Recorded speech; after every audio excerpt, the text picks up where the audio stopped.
David a dit, l'Éternel est mon berger. Il a dit ça parce qu'il a compris que quand il traverse la vallée de l'ombre, il est là. Si David n'était que dans le bonheur, il n'aurait pas compris la dimension du berger. Ta douleur, c'est pour que tu connaisses Dieu.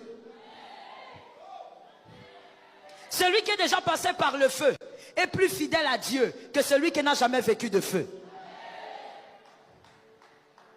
Oh Dieu. Lorsque tu passes par le feu, tu sauras quelle est ta véritable valeur face à Dieu. Ta valeur que les hommes ne voient pas, mais que Dieu connaît.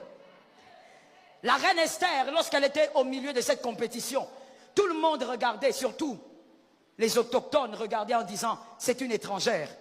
De toutes les manières, on ne peut pas craindre une étrangère.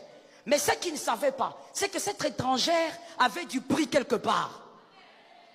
C'est dans ton feu que tu sauras que tu as du prix devant Dieu.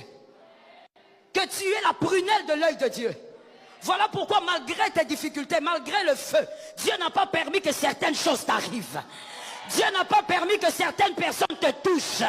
Ah, même quand tu étais à terre, certaines personnes ne pouvaient pas te toucher. Parce que tu es la prunelle de l'œil de Dieu. Dis à ton voisin, c'est dans mon feu que je connaîtrai ma valeur devant Dieu. Écoute, Jochebed, elle prend le bébé. Elle met le bébé dans le Nil. Le bébé Moïse arrive à survivre malgré le Nil et les crocodiles. C'était déjà le feu de Moïse alors qu'il était bébé. Si c'était un autre enfant, il serait mort. Mais Moïse a survécu, pourquoi? Il avait du prix aux yeux de Dieu. C'est dans ton feu que tu sauras que Dieu te chérit. C'est dans ton feu que tu sauras que tu es plus importante que ce que les hommes croient. Ah, je parle à un homme, à une femme. Ton feu va te révéler qui tu es devant Dieu. Voilà pourquoi, mon frère, même si tu pleures, même s'il arrive que tu restes nu, même s'il arrive que tu manques de tout, Dieu veillera que tu sois en vie. C'est une parole qui est tombée sur une tête.